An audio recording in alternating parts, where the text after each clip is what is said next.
All right, well, hello and welcome. I'm the Kodiak Broncos Podcast, and today I'm here to talk about that 30-9 preseason win that we just had over the San Francisco 49ers. That being said, I just have to mention a couple things. First of all, leave a like if you enjoy, subscribe if you're not already. I'm very happy that I get to be making these videos now and that we're not just, projecting what we think is going to happen. So, yeah, we're 1 month away from week one against Tennessee, so hit that like button, leave a like if you enjoy, and let's dive right into it. So, first of all, I just got to say that I'm not really happy with how either first team unit played.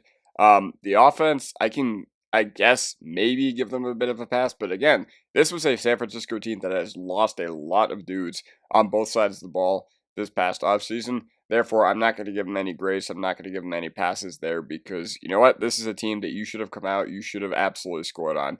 And the fact that you didn't, I think, spells absolute trouble, especially because their starters were not playing or anything like that. And you got to wonder, had these starters actually been playing, what everything would have looked like. Apparently, everything looked pretty good in the joint practice, but I don't know. I guess those moments were just few and far between. I think it's not cause for concern for the offense yet, especially because, it was ultimately the preseason. And you know what? In November, December, we're not even going to think about this. We're not even going to look back at this game for any reason whatsoever. Or maybe we will, but I'll save that for towards the end of the video. But yeah, either way, the first team offense, I'm really, really not impressed with. First team defense, I was not impressed with either, especially because that was Mac Jones that you were going up against, and you're going to have to face 17 quarterbacks better than Mac Jones at certain points this year. So, to be completely honest, yeah, I'm just not very thrilled with how either of these units started. That being said, the first team unit did bounce back. Nick Bonito wrecked an entire drive all by himself. That was awesome to see. But I was expecting them to start a little faster. Defense really found their groove. And I guess that's going to lead me into my second point, that the depth is for real on both sides of the ball. So I really want to hone in on two guys on the offensive side of the ball. That is Jarrett Stidham and Trent Sherfield.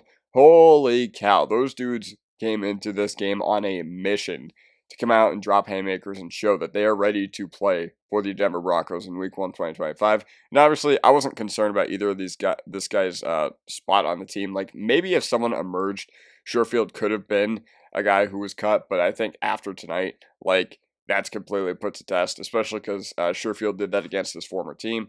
But Jarrett Stidham, man, he looked like one of the game's very best backups tonight. And the fact that we get to him as a backup just in case something happens to number 10, knock on wood, that's absolutely incredible. So really happy that Jarrett Stidham looked like an NFL veteran tonight.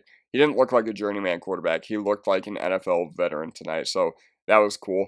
But the defensive depth in particular looked absolutely awesome. I remember towards the middle of the game, like midway through the third quarter, the 49ers only had 4 first downs on offense, and that was with 3 of them coming on the opening drive against our first team defense. So, yeah, my MVPs for this game are Trent Sherfield, Chris Abrams-Draine, and Savion Jones. I feel like all 3 of those guys balled out. All 3 of those guys just consistently made plays. And, yeah, Chris Abrams-Draine, man, it's going to be hard for them to not find a role for him. It's going to be hard for them to keep him off the field, especially if he keeps playing in the way that he has and the manner that he has. But yeah, so the depth is for real on both sides of the ball. I came in predicting that the Broncos were going to win this by many, many points, and ultimately it just shows that we have a very, very good top to bottom team now. It's not like last year where you're just like, what do we have? At least last off season.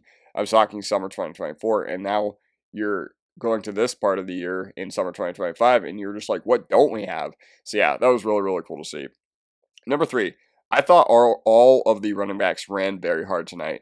As soon as I thought everything was over for Estime, he trucked 2 dudes, and he made a really, really good play to get a first down. But one of them is absolutely ascending. And I guess you could say Tyler Bidet, I think he is kind of ascending as well, but Blake Watson, absolute certified demon. My only question is, why did we not see him more last year? Did we just need to use the ghost of Javonte Williams that much, that badly?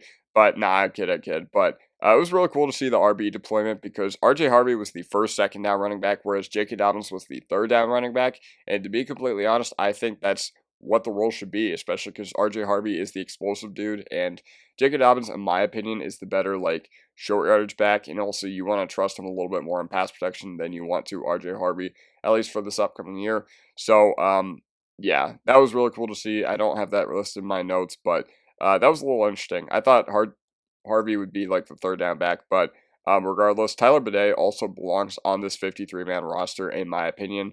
And the estimated dream, it's not completely cooked, but we're getting there. And it's not because he's like that terrible. It's just because, hey, Bidet and Blake Watson have shown that they belong in the NFL, and there's nothing wrong with that.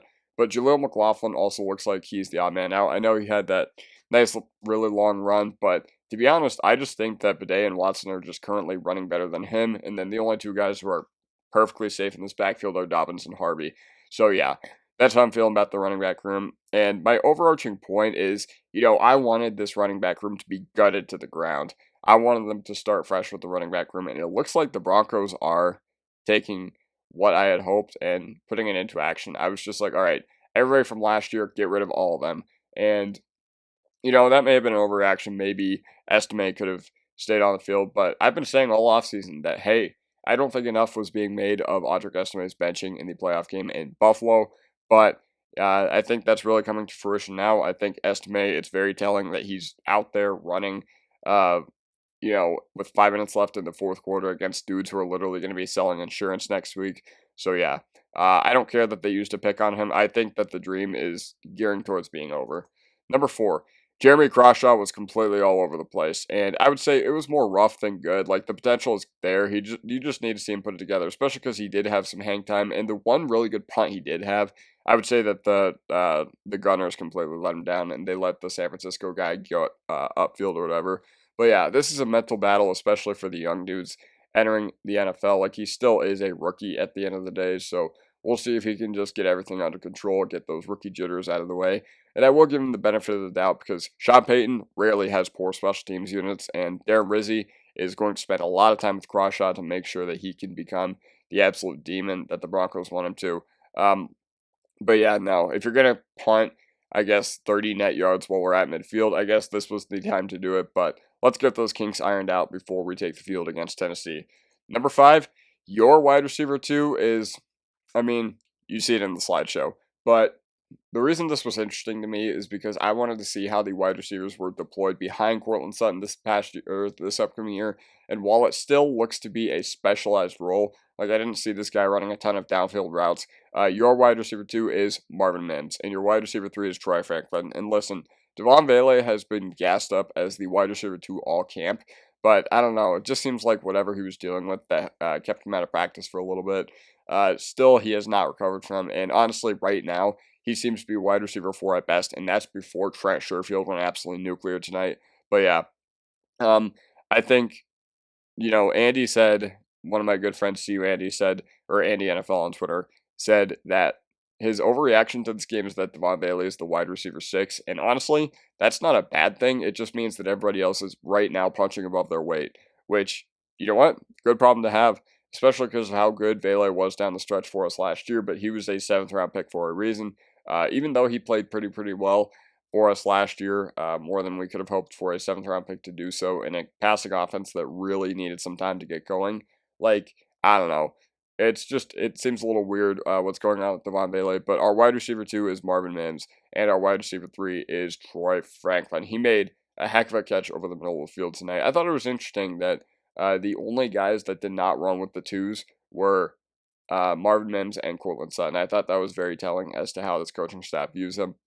Either way, that basically does it for me. Let me know what you guys think in the comment section down below, and I'll see you guys next time. My salute.